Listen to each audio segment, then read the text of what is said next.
Factory Islamic में आप लोगों का स्वागत है। इस टाइप की वीडियो देखने के लिए हमारे चैनल को सब्सक्राइब करें। सद्दाद की कहानी और उसने जन्नत क्यों बनाई। सद्दाद की कहानी इस्लामी और अरबी लोक कथाओं में एक महत्वपूर्ण स्थान रखती है। यह एक ऐसे राजा की कथा है जिसने घमंड और अहंकार में आकर खुद के लिए स्वर्ग जैसी एक अद्भुत नगरी बनाने की कोशिश की, लेकिन उसका अंजाम क्या हुआ, आइए विस्तार से जानते हैं। सद्दाद कौन था? सद्दाद का उल्लेख इस्लामी कथाओं और ऐतिहासिक ग्रंथों में मिलता है। कहा जाता है कि वह इरम शहर का राजा था और उसकी वंशावली हजरत नूह के बेटे साम से जुड़ी हुई थी। वह आद जाति का शासक था जो बहुत शक्तिशाली और संपन्न थी। सद्दाद का पिता एक नेक राजा था, लेकिन सद्दाद ने सत्ता संभालने के बाद खुद को ईश्वर से भी बड़ा समझना शुरू कर दिया। उसने अल्लाह की उपासना को छोड़कर खुद को पूजनीय मान लिया और अपने आदेशों को ही अंतिम सत्य घोषित कर दिया। सद्दाद की जन्नत बनाने की इच्छा। सद्दाद ने जब पैगंबरों से सुना कि अल्लाह ने अपने नेक बंदों के लिए जन्नत, स्वर्ग बनाई है, तो उसके मन में अहंकार आ गया। उसने सोचा कि यदि अल्लाह ने स्वर्ग बनाया है तो वह भी अपने राज्य में एक ऐसी ही जन्नत बना सकता है। उसने अपने लोगों को आदेश दिया कि वे एक अद्भुत शहर बनाएं जिसमें सोना, चांदी, जवाहरात और बेशकीमती पत्थरों का उपयोग किया जाए। यह नगरी इतनी भव्य हो कि धरती पर कोई दूसरी जगह उसकी बराबरी न कर सके। इरम ज़ात अलैमाद, सद्दाद की जन्नत। सद्दाद की जन्नत का नाम इरम ज़ात अलैमाद था। इसका मतलब है खंभों वाला महान नगर। इस शहर के निर्माण में वर्षों लगे और इसमें सबसे कुशल कारीगरों को लगाया गया। शहर की सड़कों और दीवारों को सोने और चांदी से मढ़ा गया था। नदियों को दूध, शहद और शराब से भरा गया था। महल इतने ऊंचे थे कि उनकी चोटी बादलों को छूती थी।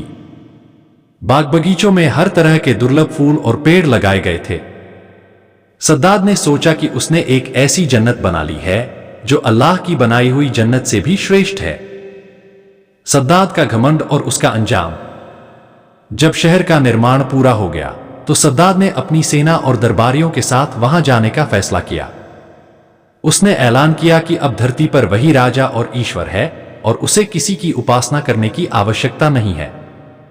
जब वह अपनी बनाई जन्नत में प्रवेश करने के लिए आगे बढ़ा तो अचानक एक जोरदार आवाज आसमान से आई, हे सद्दाद, तूने अपने अहंकार में मुझे भुला दिया और अपनी शक्ति को ही सबसे बड़ा मान लिया।